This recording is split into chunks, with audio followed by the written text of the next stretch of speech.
Yo, salam alaikum bari nga kondo ngal bismillah. Dalta kala nyamen dron. Mo ko lef ko time o be bajal men minana. Ni na la droit.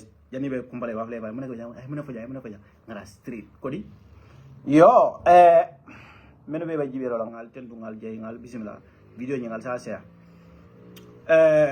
Nanin do mba trial I will keep it under an hour or so. I don't know.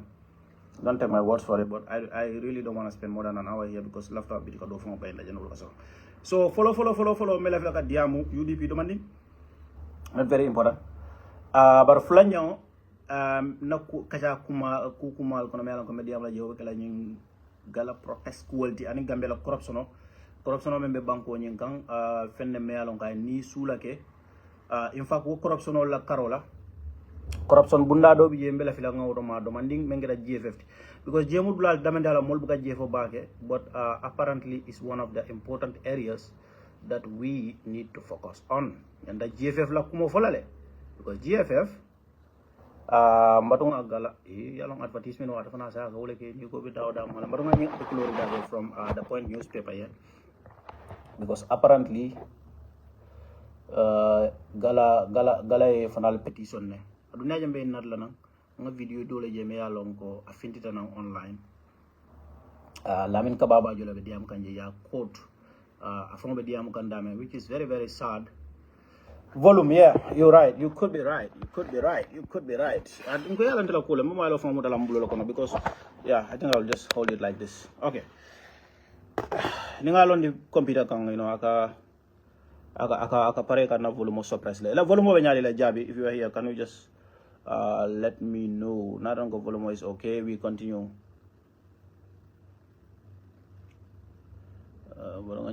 Video prepare. Ibajala konsa play without delay. Salam Abdul Salam Jabi volume be nyadi sa SK volume wate ya wa famulu ba SK aka kome ko ya lomba kitabu inko be kitabu ko problem mala dawda doro ngejele any problem 6 and 9 but anyway okay now it's okay follow mbele filaka nying article rirali from the Point newspaper because gala la petition ko no masakunda antel man bala fa masakunda corruption wala de minaw do lo bari GFF mala fi ngina jela because GFF sara do lamin ka ba Japanese people in a move to eradicate corruption and poor governance in the Gambia, Gambians Against Looted Assets on Wednesday, 23rd of July 2025, submitted a petition to the acting executive director of the National Sports Council, Mr. Muhammad Lamin Jawla, about the Gambia Football Federation alleged misuse of $11 million FIFA and CAF funds. The petition called for an urgent investigation into the alleged gross financial mismanagement and abandoned projects and failure to account for millions of dollars received from international football bodies. The petition was delivered to Mr. Jawla following a peaceful protest. The petition highlighted deep-rooted concerns about the management of football in the Gambia. So niajibe abandonment of projects. Ika project will start lebuke bang. Alang Allah mo ilamin ka ba bajala. Alang yung video mensal da kan jani nga na live jang. Alila mo ilamin ka ba bajala kamen fo jang. Good minister visa interventions. Let me give an example. $4 million can even give a good minister visa interventions. Let me give an example. $4 million can even give a good minister visa. Okay, so we are just protestal be memfokang. This is just to validate their point. Ko kodol menuka di nyula GFF lay buka spend anyama e ka tinyarol ko kodo nyina. Lamin ka babajo in case you don't know. In fact, if I can flip the camera here. Is the one speaking, okay? He is the one speaking, okay? So, I remember kanya wala nyiniko. Ako $4 million hani mini stadium ata ayela nola. Mbading atol membe njibe ka eske ali alo nyin how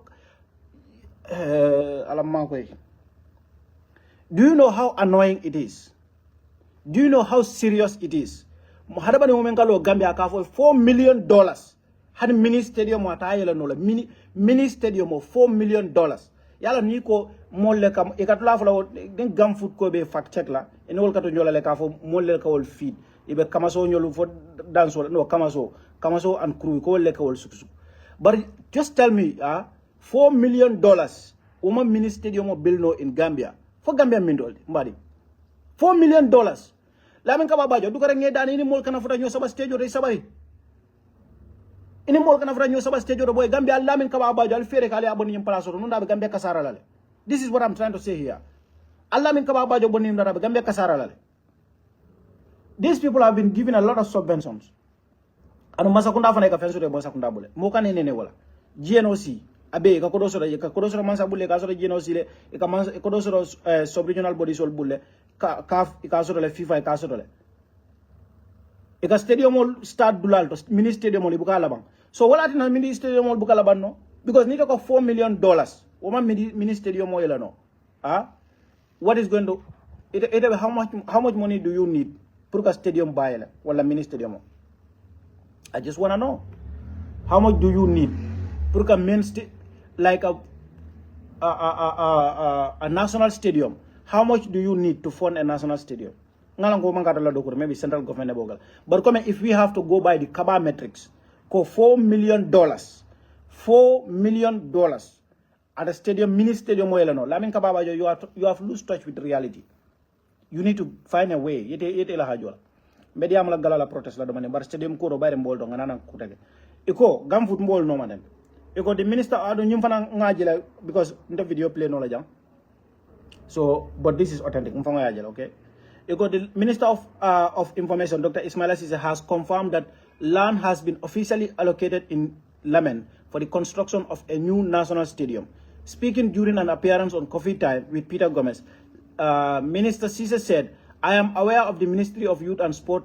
I am aware that the Minister of Youth and Sports has been allocated a huge chunk of land in Lamen last week. The allocation is complete to build a new stadium. Iko stadium olo Lamen. To that, Demba Sanyang said, Demba Sanyang parang. We cannot trust Ismaila Ceesay because he lies to survive and feed himself. You cannot renovate a stadium and you want to build a new one. Chamlakat. Oko atemalla kwenyen. Demasanya, former national player, I believe. Okay. But whether you believe Demba or you believe Ismaila Ceesay, it is time we get a new stadium. But Janneh Stadium, we want to know how much these people have been given annually and how they have been spending these monies. Gambia Football Federation, Lamin Kaba Bajo na la monu, Lamin Jasi na la molu, Lamin Bojambe Facebook abal defend la ko me alon ko camera ko ya juala la nkamala la fo ngamo long outside of Facebook. Mbegala fa ni kadra nyo sabala jang. I think it is disrespectful. Wala nang katu but it's very annoying to see these people. Many alon ko tol mu youth so let educated people. These are not Lamin, I think Lamin Jasi has like a master's degree. Kaba Bajo has been in the provisional council Jammeh since inception. You can say he is not it is a kumobe from fair for ala fenko ala toni ala experience mawara. I do go kemasa kundala and he knows how things work. But he is unable to deliver. Yala more nibe do kwale iman delivery keno, you need to see yourself. Niman delivery keno du karenge dani daha. Ida be bonije. Lamin Kaba Bajo man deliver no akate bolaje anala mol. Lamin Jasi with his master's degree. Imam fengo Lamin to montamba nyol belbe in the mix ngamra sa yol dol bonije wol tarafo o man fa mbela banale ko fa be rosia le ba embassy do ko la don't know fa ambassador format I don't even know niano ita sini Soviet Union where is better than etara sirin Gambia. Henry, you say is something true. What is true? Can you enlighten me? I may not understand it just like that. Imagine that. How much money do you guys need to build a mini stadium? Look, if $4 million cannot build a mini stadium, Jara will not have a mini stadium because we don't have $4 million. There are a lot of in fact, the government should not build a mini stadium then. If $4 million cannot build a mini stadium, the government should not build a mini stadium because we have a lot of concerns in that country to spend $4 million on just a mini stadium. Molga community market or low birka make a facility nimol kala for $500,000. $1 million. Yeah, nila metric movement ikatani standard men. Wule itan ko they are corrupt. Wala nanu long time ago 500,000 nile kamolo loalano. $500,000. Ye kamolo. Very corrupt people. I just want to bring that to your attention. With regards to Gala, ala baraka bake. It's unfortunate. I'm looking a little bit unorganized. I want to put this here. I wanna speak about Gala. Gala is phenomenal on Kumada back. Aben tembo mento na Gambia Bankokan. atela munna ultimate mechanism tinga mention be Gala la kuma fala be divide la demanding nga suppose do men ke jani ngana jang men ke ta ñing oil scandal oti ube mu tamansero oil scandal ñing is a tamansero ko Gambia ta famo bonnino la just like the institutional setup membe Gambia wote Gambia bonnino National Assembly ya fale ko iko men ya tulo nati nan biri ya tulo nati ata ken ne me ba fala ko Abdoulie Jobe otma be minister yala minister of petroleum and energy ikatele policy nati policy mi alon ko nyanta bola cabinet le bul manam president on la minister lu nyanta sembo men bondila ata clio symbol ta ya exercise wala sembe jumadi wala ka embargo ke on the importation of oil into the country ka foko moto isan so nati no la Gambia banko kan o wato kono aya barela kata kela because mo neketa ay nyin tulo nyin ay wala nata banko kan tulo me yalon ko Russian tulo lam pour way wafi banko kan fay bank in fact nata news doluje kibaro do fon findita me ay tan ko Mustafa be diam kan jani one National Assembly member I don't know one Mr. Jallo ni manyina nyina ta to la be nyum commission do fon to le membe Janneh Commission investigate gam iko nyim molu min yalon ko wala dabe nyum crude oil ko do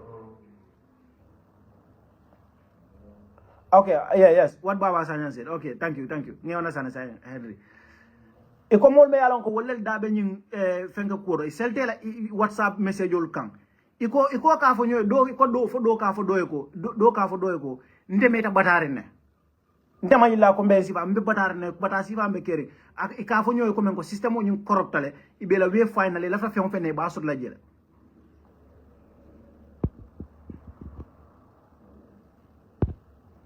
iko la fa fe on fenna iba sot la iko système o ñu corruptale ida mo la WhatsApp message o me yalon ko yewlo wañar ñi investigation o me wañar pa Alieu Jawra namela tele head of serious crime unit I don't know ako abla esanya ya kumani ka fa ko investigation o nga stop tuwa kewning me yalon ko yewole muta ya muta nyame ya bula tata self bail yewole diala self bail bi wandi fa be mun kala Gambia bi yeta ya fa ko self bail o be kala kundine o be kala misunderstanding net me yalon ko ba fula wandi fa ko imu Gambian ko nyawne se fam self bail no leta o be kala kundi misunderstanding bari kodo wala fota je men data fo million killing wandi fa self bail sot la ite men kan de jibe jang ite da self bail sot la ñin tubabo ye preferential treatment la de la foka kayto de la me alon ko kay because a man son ka police danko he was not responsive to the police imamu ta no sai nada man ke nada ka kayto de la e kay kayto muta a fon la steme nota ay akje fomo yewol ci ka de la juma mo jele bo sur la Gambia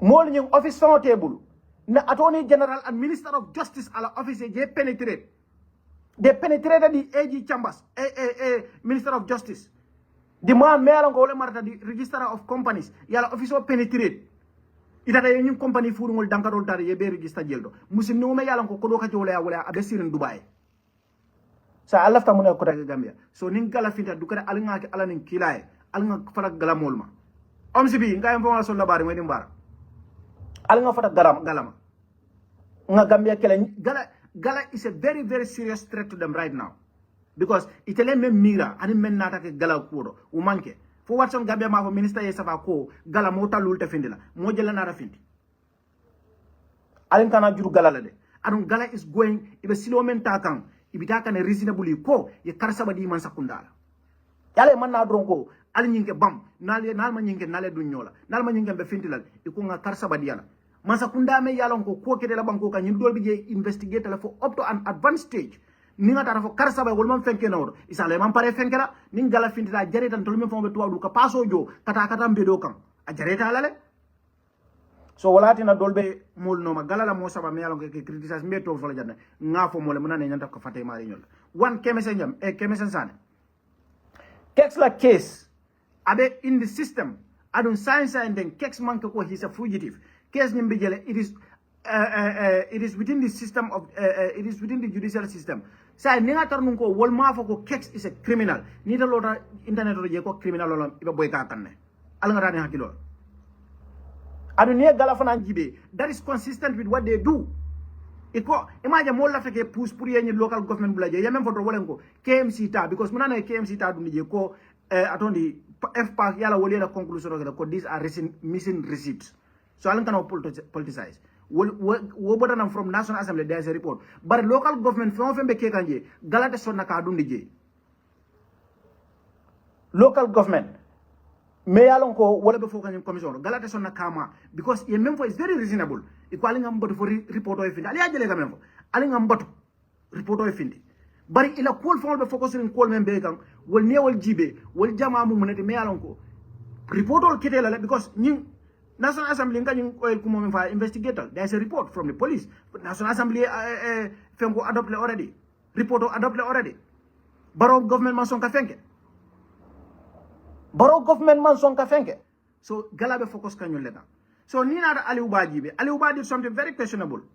Ntani Alieu Ba kelo men kaja maybe dolbi yalang maybe sane dunda politiko. Ntani Alieu Ba son ko men kan ñi online kelo jang. Amala ni mo bogal. Alta mo lu ñin ka meni bodakalam. But look, nana da banku ko alinga wol fay jana. We focus on the main issue, the central issue. Alieu Menke at the time, that was it. Ala position at that place, Abenun Damendo, was untenable. And I ko wala nyane kala resigned. He resigned. Muna tina nim kukera mo bulu dare ka resign. Governor Cuomo, New York, ya accuse musu fen kolle.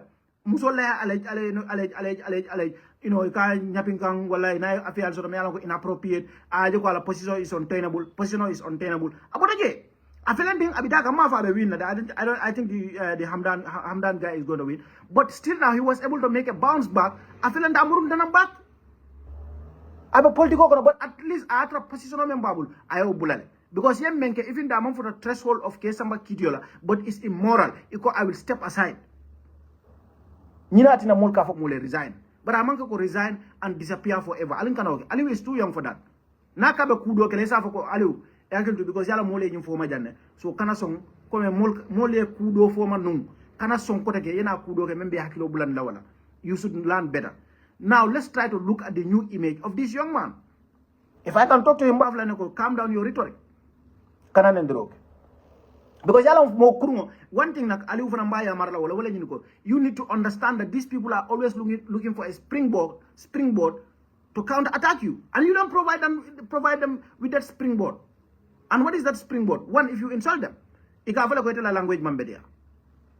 So alingana diamu ye kuloni famajel, but the voice that is calling for the end of corruption cannot be silenced in the Gambia on flimsy grounds. That cannot be. Bro, the voice to silence, to fight corruption, to call out corruption, to call it for what it really is, must not be silenced. Just because of what? I feel like I'm right. I resigned. What else do you want him to do? Narunga is so serious. Maybe Basamal Nuya kittily and all that. But I feel like what I did maybe is morally wrong and I resigned. You come to the issue of Bob Keita. Albejani kam Bob Keita ede atol badingol albejani kam Bob Keita ede atole fam ka fuja rule of law Bob Keita ko men ke atata kiti bolta be jibe de investigator thoroughly ya jibe wala na foninke don jiboy foninke naman kalamta kandimi bagale man billahi wala tala kandimi le foninke kalamuta balo wala ka tinna wala fon ka tinna ngam masa kurngol soro ikasi they take us for this long and rough ride for no damn reason. Bob went to trial, a full-blown trial. Atata walla. A complete judicial examination. Yala case GB. Every meticulous detail was looked into and examined to the letter. You are not guilty. Who are you to sit on social media for a criminal? Who are you? Ya alleged Jumal Buffalo make a serious allegation. Nothing about anybody. I will raise the flag. But they went and examined it in a full-blown trial. Yajiko, it was not what they what he was accused of doing. He did not do it. So what else? He took advantage of that and started to get into some activities. You know, we will never agree completely. Mbeta sonna nyoma wato bela niya uja drong dole hak sembo soto doti. Dole sembo soto doti. Niko by force ndani be tara kukle na ko bedo mbe kambe na ko bedo nsitara no kukle mbarende kambe na ko bedo on all the details hadi na solla bare ko Omar nga kudol je nyaama mangal na ko na solla bare ma je nyaama afana ka je nyaama fanangal na ko na solla bare ma je nyaama dama je nyaama this is dunia unless ale nyo muda ale nyo oppress al symbol warta nyo dal ka nyo jay dole. That's the only time you are going to agree completely on everything. But no man soto, you cannot agree on everything all the time. Alinga nyo understand. Alinga nyo understand. Atol badi Gambia ko sakatol. Albe juma salot. Ngalon ka albe juma salot science and juma besal kan actively in Gambia. It's sorry, more about juma science. Konton lel be kere. It's 3:13 Gambian time. So also wa mira. Jannal binal be wonde dingol lan talol tala. Adu ni ngaje fon ngel ka ke bal kana la kala mutabaliata al ka expose. Al kana la kala mutabaliata al ka expose. Ni NPP call fon liake fam, I can understand. NPP call, I can understand totally because I know those people will try to discredit us. But iteme yalon ko iteme opposition. Iteme voice men fam so do bije ngo ñul men fam be gagne jumala fam Gambia long Gambia la system ni la corruption of fight la jumala as lombe silo mental mentam rek keme sansanela keme se yeme lo banko kayte wolon keme se impact men so banko kayte o impact so keme se men keno banko kayte so kenol bob kene impact men so banko kayte est ce que ha sidia tal feñola ba ha sidia tal feñola ma foko ila opinion is falling about them, but can you just keep quiet for the sake of peace? Men ko do pour ngo achieve no. Bi keme sen Gambia modol bi je billa wala tala tena la fengo jibe loya dol fengo le ni tara ila kiti bu mo fengo attendez ila not sol case not sol iketa keme sambul fendem faka ne meticulous details sol menuda bana on daga na internship ke Gambia. I did my internship in Gambia. I go to court every day. I'm not gonna lie. What details? Because what sometimes come from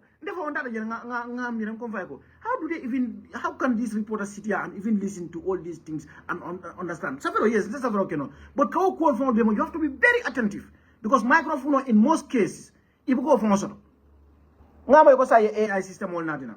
A computerized system on that. And this is what we want, a progressive Gambia. No man in Kolbe Falina. Often about na cases all better. Kemisan kasi would la details all beta. Ala quality.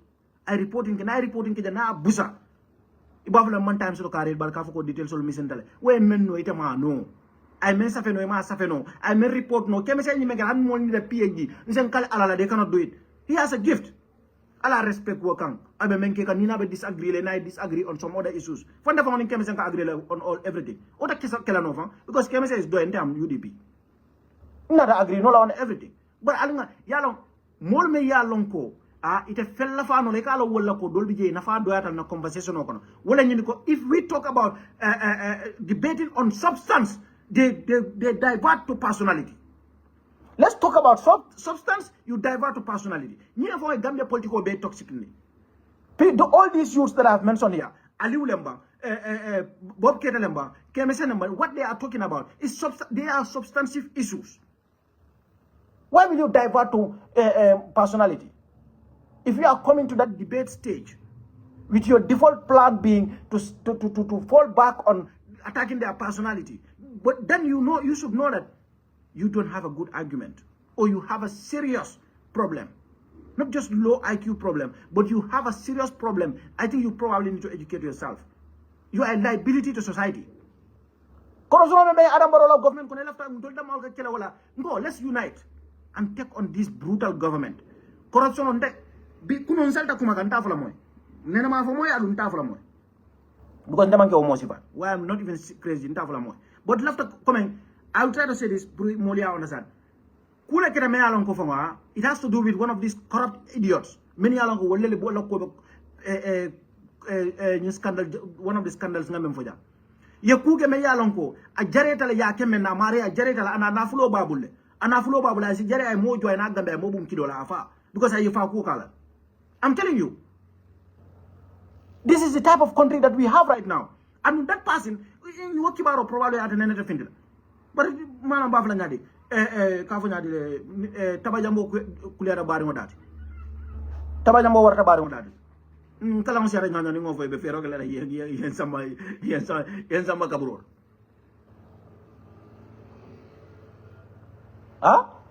comments. I'm not even reading comments, bro. I'm right now, nobody can deviate me because you know what happened. Because criminal law be banko kan mon me ke foten one of these people member in saga kono wone ku ke me alon ko it's a very serious crime a jareta fango a kemme nasi bono na batala banko kan adon koditi yoldi asinano a tetara je wala ni men ay mo bum kilo la ayta wala na nin ko nga corruption o kila ngawla fon fo masa kunda let them be very very careful ni aja banko ka starte ka mo bun kido la yala yanyi police bun janne mo mala mun kida anu janno be kala no be drop ko le complain kan no banko ka hani nyin ko fon be kering gala fon ko do be mo dondi la ko ni aja ntamaje ni afon tamaje hey bro me I cherish my life I cherish my life yenda fa la ngamenkele na wosoksita dala kamenkele omari ba fantara la dulado abida ka solo because I kaso tra ko Gambia fon la Gambia I kaso tra ko lek so we need to come together and fight corruption.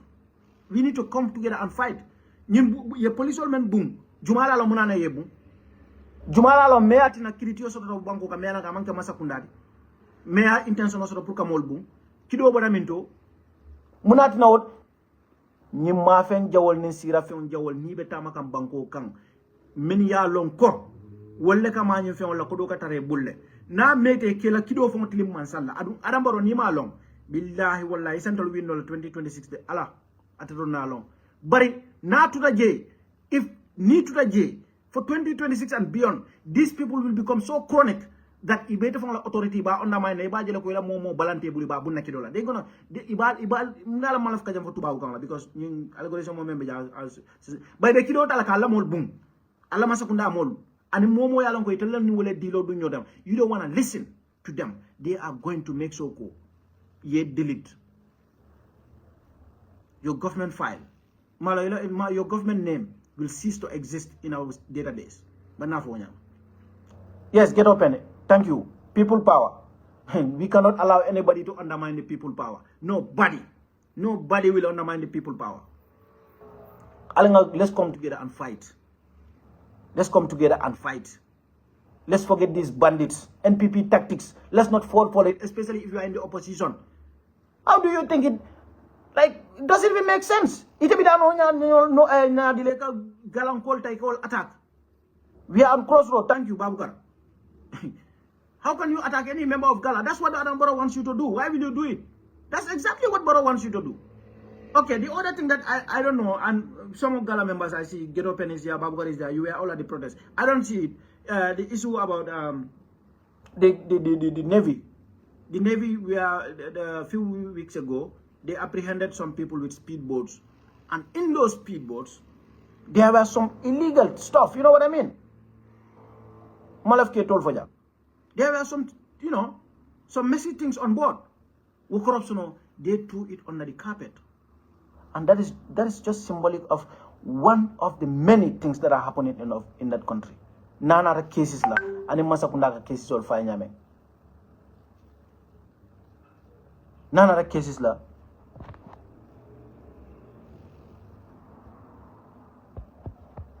Ya family. Yeah, fenda. De la banko kan corruption wala bije so kam mol jebe Gala mol tala NPP ko le ni start natalo ñu fon it was put together yalla let me tell you something. If you are going to share a picture, try to know the origin of the picture. I know where this picture of Kexx Sanneh, Bob Keita and Alieu emerged from. I know the origin. It is not even difficult. You don't have to do any forensic examination to know where it came from. It was first shared by a particular individual, and a bigger platform picked it up from there and started sharing. But that's from NPP's side, and I totally understand it. Because the thing is, the beauty of democracy is, you should be comfortable to hold the mic for me while I criticize you. There is nothing wrong with criticizing one another. But for my people, the people who know very well that this Adama Barrow government is corrupt and they decided not to support the government. If you are going after Alieu, you are going after Kexx Sanneh, you are going after Bob, you are not doing yourself justice. You are just doing Adama Barrow's bidding for him. For God's sake. For God's sake, please, let's stop that. Let's come together and fight. Look at these GFF thieves. Kababajo and his people stealing all our money. Yeah, this country, Babukar, is not being run by Barrow. Barrow thinks he's in charge, but he's not. Yeah, Fenda, yela nalo kafunyo may be nene be caricature, ibe kumol fole ma boy. Billahi fongola mol dem, fongola mol. You try to discredit them. And you know konyin kafo kono, ñin jawol bi jele jawol be kafo ñim fana kono lo be kafo ñim undermine kan ndel fa wala mol be online je be ñim kuma sifa ndel fa mo ka understand comme na fani ke dula ambi ke la brain celol mo ka understand no mi ka understand hey let me tell you some of you I'm not if you follow me maybe you may want to believe that I want to I like to I sometimes let me say if you follow me you will understand that I like to fight against corruption, but in the Gambian context, yeah, and this is not like being tolerant or anything. Some among the Kumengo, what entrenched positional that such that there is no excuse. Once you are involved, you are dead. No, we have never been sending that signal out there. It is important that things are investigated, and sometimes investigation is at the best interest of the accused person. I'll give you an example. Landing Sanneh of LRR. I had this news. What more? Ikoha Landing Nala Council, they bought a bag of rice for $6,000. Outrageous. I was like, damn, what happened? But then when Landing came to the commission, even before he said it, the council himself agreed that what the the procurement officer who testified that they bought it for 1,000 was,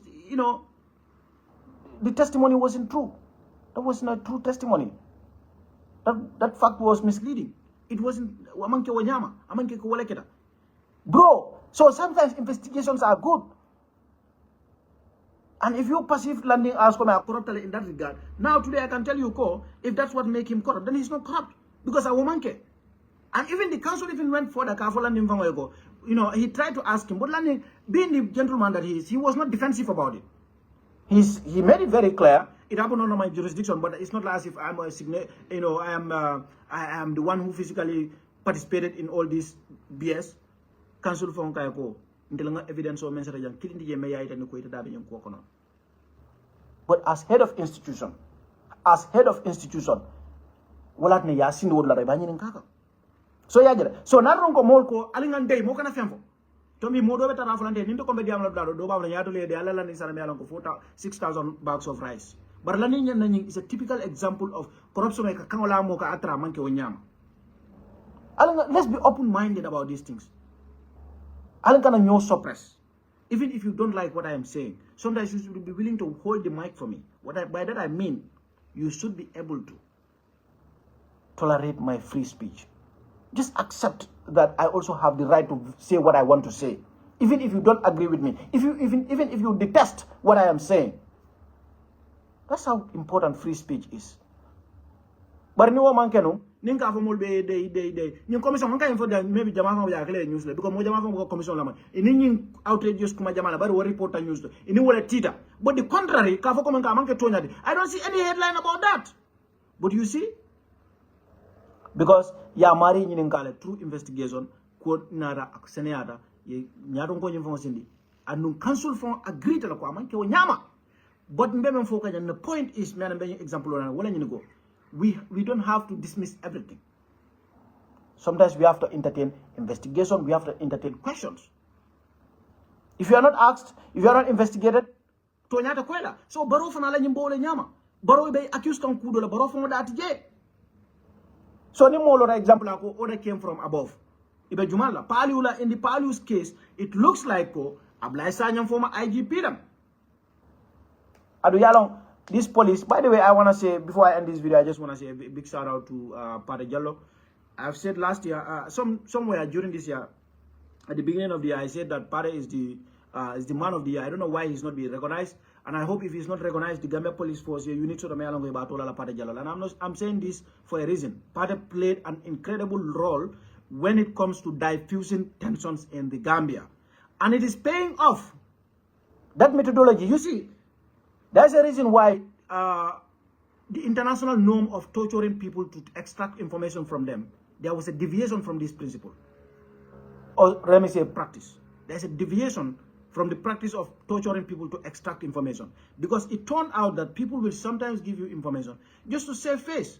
Just so that you can stop the bloody torture, right? Because they don't want to, they don't want their body to be, harmed. And then the contrary turned to be true. If you don't torture people, in fact, you just respect all their rights and allow them to speak freely.